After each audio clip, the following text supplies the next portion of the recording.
Ahojte, vítam vás pri ďalšej časti Stárnuť s eleganciou s Jožkou, Škola ženskej krásy. Naša koža, prečo je taká výnimočná a prečo si zaslúži, aby sme jej rozumeli a venovali pozornosť? Dnes sa spolu pozrieme na úplný základ, a to na našu pokožku. Vedeli ste, že pokožka je náš najväčší orgán? Je to úžasný ochranný obal na celého nášho tela, ktorý nás chráni každý deň pred vonkajšími vplyvmi.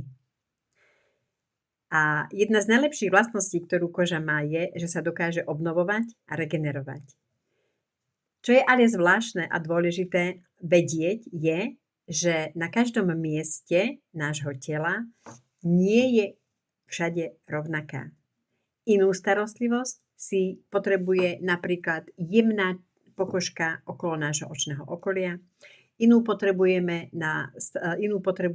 starostlivosť o naše ruky, pokožka, a úplne inú starostlivosť naša tvár. Preto je dôležité poznať svoju pleť a dať jej to, čo práve potrebuje. Základom je ale správne čistenie. Naša pokožka počas dňa prichádza do kontaktu s množstvom nečistot. Je to mas, pot, make-up, vonkajšie prostredie.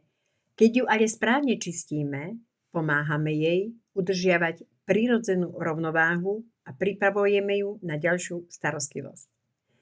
Poznáme tieto základné typy pleti.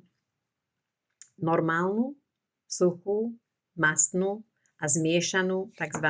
T-zónu.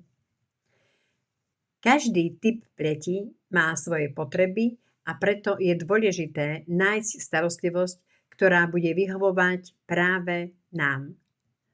Pretože krásna pleť nezačína dokonalým produktom ani dokonalým make-upom. Krásna pleť začína pochopením svojej vlastnej pokožky.